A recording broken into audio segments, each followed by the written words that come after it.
Sir Narasapuram panchayat ఢిల్లీకి చేరిందని, ఢిల్లీకి చేరినటువంటి ఈ నరసాపురం ఎంపీ స్థానం పంచాయతీకి సంబంధించిన అంశం ఈరోజు అమిత్ షా గారి కోర్టులో ఉందని, దాని మీద ఈరోజు ఆయన తుది నిర్ణయం తీసుకోబోతున్నారు అంటూ కూడా ఒక వార్త సోషల్ మీడియా వేదికగా చక్కర్లు కొడుతూ ఉంది. ఏంటి సార్ ఆ వార్తలో వాస్తవం ఉందా? సో ఒకటేంటంటే నరసాపురం సంబంధించి రఘురామకృష్ణరాజుకి అక్కడి నుంచి పోటీ చేయడానికి అవకాశం అయితే ఇవ్వాలి అనేది కూటమిలో ఒక ప్రాథమిక నిర్ణయం అయితే జరిగిపోయింది. అందరూ కూడా ఏకాభిప్రాయంతో ఆ విషయంలో ఉన్నారు అనేది తెలుస్తుంది. అయితే ఈ పంచాయతీని తేల్చాల్సింది ఎవరు?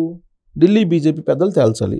దాంట్లో కూడా అమిత్ షా కోర్టులోకి వెళ్ళింది ఈ ఇష్యూ అనేది ఇప్పుడు తాజాగా అందుతున్నటువంటి సమాచారం. ఎందుకు అని అమిత్ షా కోర్టులోకి వెళ్ళిందంటే, మొదటి నుంచి కూడా రఘురామకృష్ణరాజు ఢిల్లీ స్థాయిలో ఆయనకు ఉన్నటువంటి లైజనింగ్ అంతా ఢిల్లీ బీజేపీ పెద్దలతోటి ఉంది. డైరెక్ట్గా నరేంద్ర మోడీ కానీ, అమిత్ షా కానీ, నడ్డా కానీ ఆయనకు బాగా పరిచయము. ఆయన డైరెక్ట్గా పోయి మాట్లాడుకోగలరు. ఆ స్తోమత ఉంది, ఆ స్టేచర్ ఉంది ఆయనకి.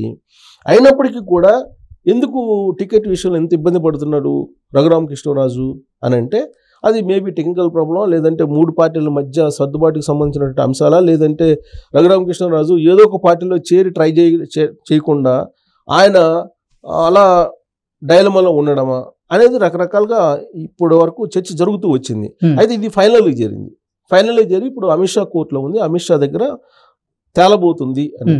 అయితే ఏ విధంగా అది పరిష్కారం చేయబోతున్నారు అనేది ఒక ఆసక్తికరమైనటువంటి అంశం. ఇప్పుడు నరసాపురం అక్కడి నుంచి పోటీ చేయించాలి లోక్సభ అభ్యర్థిగా ఇప్పుడు రఘురామకృష్ణరాజుని అంటే, అక్కడ తెలుగుదేశం పార్టీ నుంచా బీజేపీ నుంచి పోటీ చేయించాలా అనేది ఒకటి.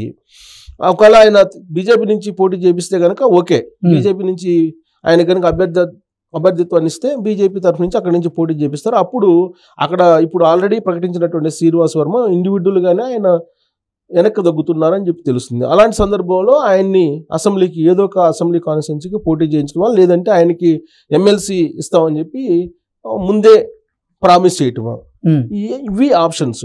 అసలు ఇప్పుడున్నటువంటి పరిస్థితుల్లో ఆల్రెడీ తెలుగుదేశం పార్టీ అసెంబ్లీ అభ్యర్థులను ప్రకటించేసింది, అలాగే బీజేపీ ప్రకటించేసింది, జనసేన కూడా ప్రకటించింది, 1-2 తప్ప మిగతా అన్ని ప్రకటించేసింది.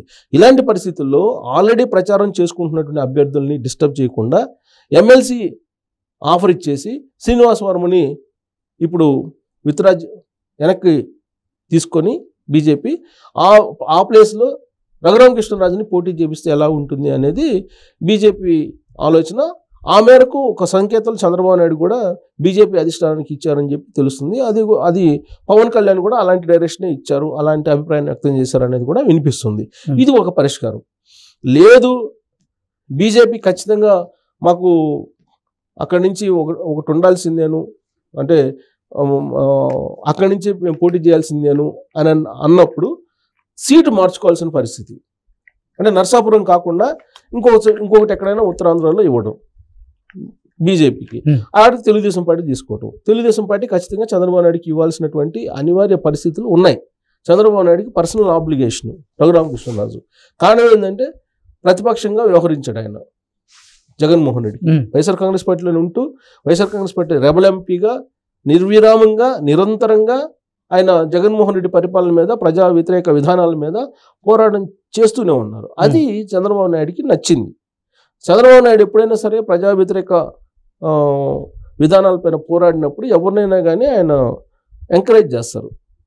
అలాగే ఇప్పుడు రఘురామకృష్ణరాజుని కూడా ఆయన ఎంకరేజ్ చేశారు. రఘురామకృష్ణరాజుకి న్యాయం చేయాలి, అతను ఏదైతే అనుకున్నారో అది నెరవేర్చాలనేటువంటి అభిప్రాయంతో ఉన్నారు.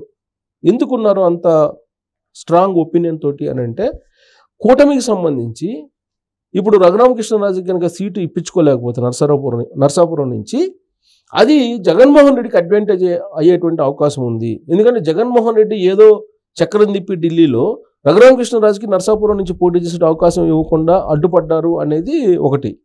ఇప్పుడు ఆ ప్రచారం చాలా బలంగా ప్రజల్లోకి వెళ్ళింది. ఫలితంగా ఏమైంది? కూటమిలో ఉండేటువంటి లోకలోకులు, లేదంటే కూటమి యొక్క బలహీనత అనేది చర్చించుకుంటున్నారు. కాబట్టి రఘురామకృష్ణరాజు కనుక అక్కడి నుంచి పోటీ చేయడానికి అవకాశం కల్పిస్తే, అది బీజేపీ తరఫు నుంచైనా లేదా టీడీపీ తరఫు నుంచైనా, ఆ అపవాదు అలాంటి అభిప్రాయం సమసిపోయేటువంటి అవకాశం ఉంది. కాబట్టి ఖచ్చితంగా నరసాపురం నుంచి రఘురామకృష్ణరాజుని పోటీ చేయించాలనేటువంటి ప్రయత్నం అయితే జరుగుతుంది.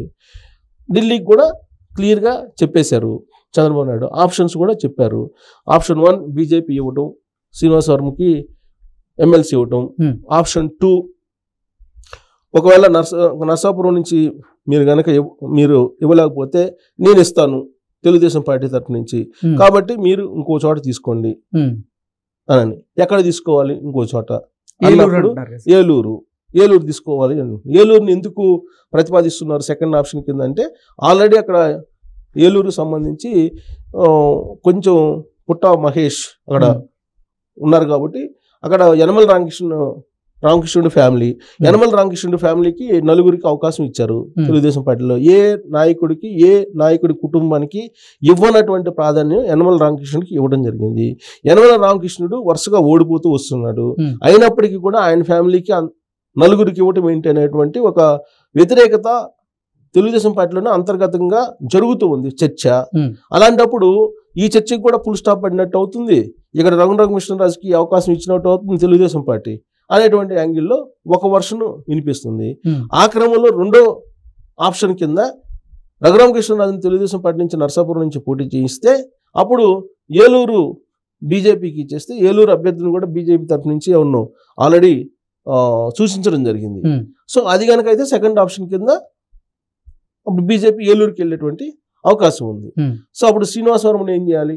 శ్రీనివాసవరంకి అప్పుడు ఎమ్మెల్సీ ఆఫర్ అయితే ఉండదు, ఎందుకంటే ఆల్రెడీ ఈ నర్సాపురం లోక్సభ స్థానం బదులు ఏలూరు లోక్సభ స్థానం ఇచ్చింది కదా తెలుగుదేశం పార్టీ. అలాంటప్పుడు ఆయనకి ఎమ్మెల్సీ ఆఫర్ అయితే ఉండదు.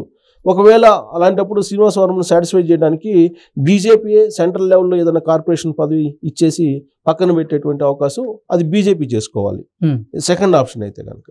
ఇక థర్డ్ ఆప్షన్ ఏంటి? థర్డ్ ఆప్షను రఘురామకృష్ణరాజు ఒకవేళ నర్సాపురం నుంచి కాకుండా ఎక్కడి నుంచి పోటీ చేయడానికి సిద్ధపడితే అప్పుడు ఏదో ఒక అసెంబ్లీ నుంచి తెలుగుదేశం పార్టీ తరఫు నుంచే పోటీ చేయించడానికి అవకాశం ఉంది. అప్పుడు ఆయనకి కీలకమైనటువంటి స్పీకర్ లాంటి పదవి ఇచ్చి జగన్మోహన్ రెడ్డి ప్రతిపక్షంలో ఉన్నప్పుడు స్పీకర్లో పొజిషన్లో రఘురామకృష్ణరాజు ఎలా ఉంటే అప్పుడు ఎలా ఉంటుంది అసెంబ్లీ అనేది ఊహించుకునేటువంటి వాళ్ళు చాలా మంది ఉన్నారు తెలుగుదేశం పార్టీలో కానీ లేదా రఘురామకృష్ణరాజు అభిమానుల్లో కానీ. సో ఆ యాంగిల్లో ఆలోచిస్తే కనుక రఘురామకృష్ణరాజు ఏదో ఒక ఎమ్మెల్యే సీట్ నుంచి అసెంబ్లీ సీట్ నుంచి పోటీ చేసి ఆయన్ని స్పీకర్ చేస్తే ఎలా ఉంటుంది అనేది థర్డ్ ఆప్షన్.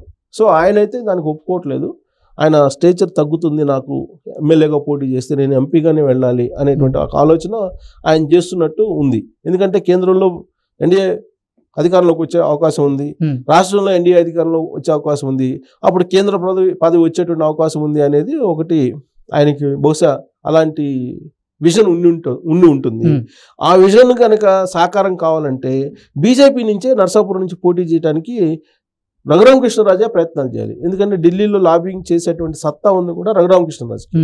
సో ఆయన కనుక బీజేపీ తరఫు నుంచి నర్సాపురం నుంచి పోటీ చేయగలిగితే ఖచ్చితంగా ఆయన కేంద్ర మంత్రి అయ్యేటువంటి అవకాశం ఉంది, బీజేపీతో లైజనింగ్ చేసుకోగలిగితే. అలా కాకుండా చంద్రబాబు నాయుడు మీద ఒత్తిడి తీసుకొచ్చి చంద్రబాబు నాయుడుదే బాధ్యత అని చెప్పి ఒత్తిడి తీసుకొస్తే అన్ని మార్గాల నుంచి ఒత్తిడి వస్తుంది చంద్రబాబు నాయుడుకి. ఆయన కూడా చంద్రబాబు నాయుడు మీద ఒత్తిడి తీసుకొస్తే తెలుగుదేశం పార్టీ నుంచి పోటీ చేసినంత మాత్రాన కేంద్ర మంత్రి పదవి వస్తుందని నమ్మకం లేదు. ఎందుకంటే తొలి నుంచి ఇప్పుడు రామ్మోహన్ లాంటి వాళ్ళు ఉన్నారు, శ్రీకాకుళం రామ్మోహన్, అలాగే వైజాగ్ భరత్, వీళ్ళందరూ ఉన్నారు. వీళ్ళని కాదని రఘురామకృష్ణరాజు కేంద్ర మంత్రి పదవి వచ్చే అవకాశం ఉండదు. కాబట్టి రఘురామకృష్ణరాజు ఏదైతే అనుకుంటున్నారో అది నెరవేరాలంటే బీజేపీ తరఫు నుంచి నర్సాపురం నుంచి పోటీ చేయడం ఒక్కటే మార్గం. ఆ దిశగా ఆయన లైజనింగ్ చేసుకుంటే బెటర్. ఇప్పుడు ఆల్రెడీ పంచాయతీ అమిత్ షా దగ్గర ఉంది కాబట్టి అమిత్ షా తోటి లైజనింగ్ చేసుకుని ఆయన నర్సాపురం నుంచి ఎంపీగా పోటీ చేయించేటువంటి వెసులుబాటు కల్పించుకుంటే లైజనింగ్ చేసుకొని బెటర్ ఆప్షన్ అవుతుంది ఆయనకి. అప్పుడు శ్రీనివాసవరంకి ఎలాగో తెలుగుదేశం పార్టీ ఎమ్మెల్సీ ఆఫర్ ఇస్తుంది కాబట్టి అదే జరిగేటువంటి అవకాశం ఉంది. అదే ఢిల్లీ పంచాయతీ కూడా అలాంటి దిశగానే వెళ్ళేటువంటి ఛాన్సెస్ కనిపిస్తున్నాయి అనేది ఇప్పుడు Narsapuram talk. Okay sir, thank you so much.